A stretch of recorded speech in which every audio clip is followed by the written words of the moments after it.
Hey everyone, welcome back to AI in Action. I'm Eric with Fast Slow Motion. Got Zack Terry, Fast Slow Motion's Director of AI, with us here today. We're recording this on May the 16th, 2025. And Zack, some news dropped yesterday, huh? Yeah, I'd say so. Some big changes coming to Agentforce, that's for sure. The big news that announced on May 15th yesterday was they're changing the pricing model of Agentforce. We kind of saw this coming, didn't we? Yeah, we are not surprised by this. This has been sort of a rumor that's been speculated for quite some time. So I think this is a natural progression from the initial offering of how Agentforce is priced, transforming a little bit after, we've had enough time for the market to see other AI tools and how they've been priced. So I think this is a natural progression, but looking forward to kind of diving into what the differences are between the old model. Well, let's start with the old model. Prior to tomorrow, there was one way Agentforce was priced. Unpack that for us. Actually, there's kind of two ways it was priced beforehand, and it depended entirely on if you were using that agent internally or if you were using it externally. And by internally, I mean, were you using the Salesforce Copilot product? It used to be called Copilot. Now it's called Agentforce Default, and I think it's going to be changed again to be called the Agentforce Employee Agent. But basically, all that is the agent that you would use if you're logged into Salesforce. You click a little button at the top, you get a conversation pane that comes out. It's essentially your AI Copilot, right? Where you're able to ask it questions, it can do things on your behalf. That is a license-based model. It is not a conversation-based model. And so in order for your employees to use that, they have to be granted a license. That license costs some extra amount per month for each of those users to be able to use, but you're not consuming conversations when you're using that internally. On the other hand, if you take an agent and you deploy it externally, so let's say you have a customer service agent that you've deployed to your website, it's going to be answering questions for your knowledge base, maybe it's creating cases, managing cases, things like that. Every single time that you have a customer that comes in and opens a conversation with that agent and they start conversing back and forth, the pricing model was $2 per conversation. Now, there are some other parameters around that, like, hey, how many hours have passed since they actually started that conversation? And did they close the conversation and then restart that conversation? And it was 24 hours would be one conversation, right? So if I came in today and I started a conversation and then I came back at a different time tomorrow and more than 24 hours had elapsed, that's technically two conversations. And so now I'm getting billed $4 for that. So those are essentially the two ways that you would price it. Internally, you have a license. Externally, you pay by conversation. And then there's an entire other sort of component to this, which is what's called Einstein requests. And that's any interaction with a large language model in Salesforce whatsoever, whether that is you are chatting with an agent internally or externally, or you're using a prompt template that is invoked in the background to hit an LLM and interpret the results and generate a response. That always consumes what's called an Einstein request. And those are billed in a little bit of a different way. It's essentially a shared pool for the entire organization. You get a pool of Einstein requests, and it's basically based on the token size. So if I have 10,000 words versus 20,000 words, the number of requests is going to be larger depending on how large the prompt that goes into that LLM is going to be. And then you're going to consume more requests that way. And then you get 200 requests per single conversation that you purchase. So it kind of comes bundled in with some of the products that you buy. And generally speaking, it's bundled in a way where it's unlikely you're going to exceed them. But if you ever do need more, you can always purchase more. And so, Zack, as you were talking about that, what I'm hearing is a little bit of complexity. And that probably drove some uncertainty. Salesforce said that they quoted a CIO.com report that said close to 2/3 of CIOs just had some concerns around the cost of implementing AI. Salesforce's own research had that at 90% of these CEOs, their CIOs they were talking to. So it seems like this new pricing model is meant to address that uncertainty and tie AI closer to business outcomes. Am I right there? I think so. Yeah. So this new model, I would not call it a fully outcome-based model because it really kind of sits in the middle. It's not purely conversation-based, but you're not really getting billed based on an outcome. So the success of what the agent does doesn't really go into the pricing model. Instead, this new model is based more on the actions that the agent takes. So in the previous model, if I have a conversation with an agent and I just have some small talk back and forth, let's say someone was malicious and just went to your website and just started typing in a bunch of nonsense just to bill you $2 for that conversation, right? Well, it's still going to cost you $2. This new model, It's only going to cost you when that agent actually takes action. So if I ask a question and the agent has to go and retrieve something from the knowledge base, that's an action. And the way that that's going to work now is that's essentially going to cost you the equivalent of 10 cents per action that the agent takes. Now, what's really happening is you have a shared pool of credits, which are called flex credits. So if you've worked with Data Cloud, you'll be familiar with this concept of paying for credits and consuming credits, and different credits and different actions have different multipliers on how it affects. And it is all very confusing. This is a little bit simpler than Data Cloud, where essentially it's 10 cents for 20 credits. So when you have an agent call an action, it's going to consume 20 credits, which comes down to about 10 cents. Because when you buy these credits, you are paying $500 for 100,000 credits. And so the math kind of works out to where 20 credits for a single action is about 10 cents. So all that to say, it's not quite an outcome-based model, but if you have a system or a business process with an agent and you don't expect to have these long ongoing conversations, it makes much more economical sense to base your pricing per action, because you may have a lot lower number of actions that are called per interaction with a customer, as opposed to if you had a very long ongoing conversation and you tend to have these much longer transcripts. It may make sense to stay on that $2 per conversation, because on the flex credit side, let's say you had someone who was sitting there for an hour and conversing with this agent, and that agent is doing 40, 60, 80 actions, but you may end up paying $4, $6, or $8 for that conversation, as opposed to just the flat $2 rate. So it really does depend on the specific business process that this agent is actually accomplishing, as well as the length of time you expect the customer to interact with that agent, how complex that interaction is going to be. There's definitely some considerations to think through as far as which model is right for you. And that's an important delineation there, because you can't have both pricing models, right? You're either going to be paying for conversations or you're going to be paying for flex credits. Is that correct? That's correct. So it is one model per org. So you can either choose to use the $2 per conversation model, or you can choose to use the flex credit model, but you cannot combine the two models within a single Salesforce. Yeah. So knowing the data of how your agents, your human agents typically interact with your customers is pretty important as you decide kind of which of these pricing models is right for you. This is admittedly relatively hard to estimate, right?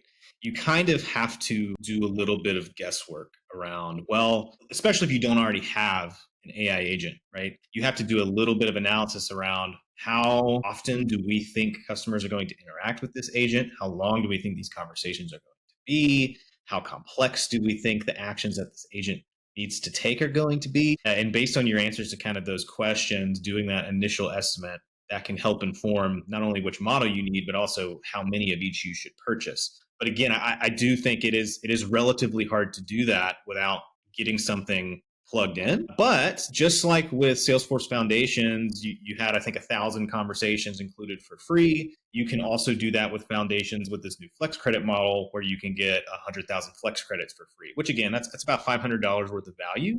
But if you want to get started with essentially no commitment and very low risk, you can get Salesforce Foundations, choose that flex credit model, and then you have 100,000 flex credits to play with if you just want to test the ROI of a simple agent implementation. And forgive my ignorance here, but Salesforce Foundations, is that a different license type? Is like unpack for the audience kind of what that means. Foundations it's not a separate license type, but it is an add-on feature that is available to all enterprise customers and above. And it is essentially a package of common features that you might get with other clouds in Salesforce. So you get some Sales Cloud functionality, some Service Cloud functionality, some marketing functionality. You get access to Agentforce. And previously it was 1,000 conversations. Now, if you use Flex credits, it's 100,000 Flex credits. So it just is a way to bundle some common features that Salesforce offers with a bunch of different clouds without having to commit to buying each of those clouds separately. You don't get every feature from Service Cloud, for example, but you might get some case management, email to case, some of the basics that allow you to run some of your service on top of, let's say, the Sales Cloud org you already had. And then, of course, if you demand something that's a little bit more robust, you can always get the full Service Cloud license. But this is a way for you to get some of those features and functionality without having to commit to a full license. Very cool. So if you're kind of wondering, you're listening to this, you're going, okay, I really have no idea what level of AI we have in my Salesforce org right now. You can give us a call. We can help you look into it, or contact, obviously, your Salesforce sales team. They'll kind of show you around, show you what the possibilities are. Absolutely. And with foundations, especially if you do not have foundations and you want that, a simple call to your AE is all you need to get that enabled. And then you just click a couple of buttons, sign an agreement. Because when you get foundations, you're agreeing to certain consumption-based models like Data Cloud and Agentforce. But once you sign that agreement, you're able to start experimenting and building out an agent or any of the other features that you get on Foundation. And Salesforce does have an ROI calculator online. We'll link to it in the description on YouTube. So you can go on there, input different things like the number of human agents, the number of cases they work every day, how much you pay those agents, what percentage of those cases do you think you can deflect to Agentforce? And it'll give you a kind of a ballpark of what you can expect to pay, at least in this flex model, and the ROI associated with that. So it could be pretty helpful. We did an internal webinar a couple of weeks ago, and with this pricing model, again, the intention, I think, is to give people a path to sink their teeth in without committing to any sort of long-term investment. I think before, with the pricing model, with the conversations, you would consume those conversations even in the testing phase. Correct me if I'm wrong there. So this gives potential people that want to use Agentforce a path, again, to try out, to see what these agents could do for them. So in our internal webinar a couple of weeks ago, you hit on kind of 4 points when we talk about bringing Agentforce into an organization. That first point was start small. What do you mean by that? Absolutely. So when I say start small, I'll use a typical business term, which is don't boil the ocean, right? You can't take everything you want to do and tackle it all at once. And there's a lot of reasons that doesn't make sense, but not the least of which is it takes a lot of resources and a lot of time and probably a lot of money to do everything you want in the short term. So the best thing that we can do here is, okay, I don't have AI, but I want to get started. I'm not quite sure how or where or what I want to do. So the best thing is to identify something small. Find something you know you can tackle, something you know is an inefficiency in the business, and something that an agent can help either facilitate, orchestrate, or provide answers quickly. And then you can grow, right? But I think the main thing is start with a simple problem, plug an agent into that problem, and then see how that goes, right? And you'll probably find examples of things that you want to change. You'll iterate on it. You'll change some of the instructions. But the main thing is just starting with something small is a great way to, what we call it a crawl, walk, run approach, right? You don't want to start running or sprinting when you're training for a marathon or you're training for a race. You want to start building up those capabilities. So we're going to start with a crawl. We're going to do just the basics. That's going to transform into a walk over time where we're moving a little bit more quickly. And then we're going to go off running, right? We're going to build more features and more functionality onto the system. So start small, find a simple use case, just start building. And then I think things will grow from there. Yeah, your first 2 points, start small, find a problem, right? One problem. Let's see if we can solve that problem with an agent. Your third point in that webinar was focus on inefficiencies and bottlenecks. Yes. So that is one of the main areas that you can plug an agent in to start to achieve some ROI. So really you want to evaluate your current business processes and see where time is disproportionately spent and say, hey, well, if I plug an agent into this, can that make it better? Can that make it faster? Can that free up some time for our human agents to focus on more high value work? So I think the implication there is in order for you to do that, you have to be clear on what your business processes are.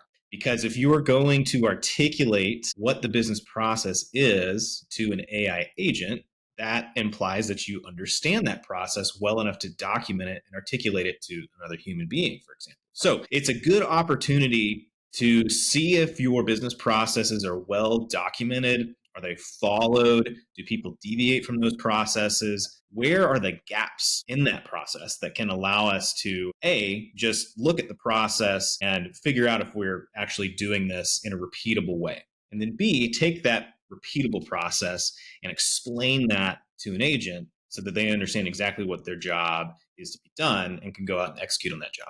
It's the scalable business framework, right? Start with the process, then we look for opportunities to come in and automate it. Love it. And then the fourth point you made was focusing on conversational touch points with a customer. What do you mean by that? So for conversational touch points, the reason that I throw that in there is because most interactions with AI agents today are through a chat interface. Now, that doesn't mean that that's the only way that you can interact with an AI agent. That is just the most immediately available. That is what most of us are familiar with. And so that is essentially the easiest use case to get started with. Now, with Agentforce, you have a whole API where you can call these LLMs in the background. You can use it programmatically, so you don't have to have this literal conversational chatbot in this window where you're interacting with it. But the most common use cases are typically going to involve putting a chatbot on your website, or maybe you're enabling an agent to respond to SMS messages or emails for you, right? So all of that really does involve a conversation.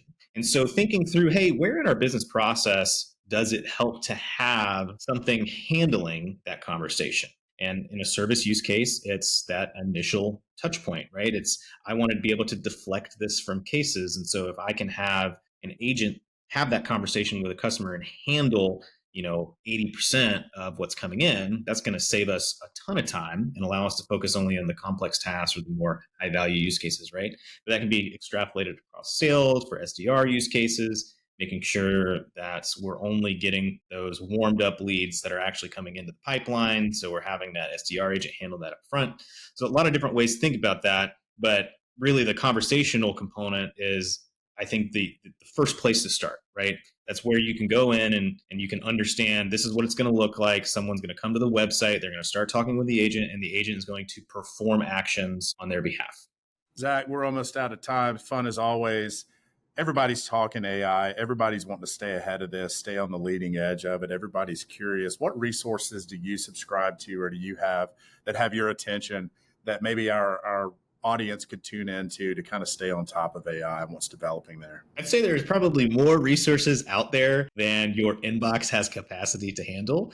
But a few things that I pay attention to. One is a guy named Ethan Mollick. I believe he's a professor at the Wharton College of Business, but he's been in sort of the AI space for a long time. He's got a book out there called Co-Intelligence that walks through a really good, just sort of basic understanding of what are LLMs, what is ChatGPT, why does it work, how does it work, what are the business applications that we need to be thinking about, and what are some of the future possibilities, everything from the apocalyptic scenario to this means nothing and everywhere in between, right? So he's a really great resource sort of in the ecosystem. And then there's Dharmesh over at HubSpot. He has a platform called agents.ai, and they put out a newsletter, and they're always putting a ton of different functionality onto that platform. So he's a really good person to follow, but also sign up for his newsletter and you'll get a bunch of AI related information in your inbox on a regular basis. Thanks again for joining us today on AI in Action. Zach, thanks for all the wonderful information there. Those two resources Zach mentioned will be linked in the description. We'll also include a link to that article from Salesforce covering the pricing changes and a link to that ROI calculator. If you have questions about how AI can impact your business, go to fastslowmotion.com/AI for your business. Hit us up there and we'll contact you and have a conversation. Or hit us in the comments. Let us know how you're using AI, any questions that you might have. That link in the description is fastslowmotion.com/AI for your business. We'll see you next time.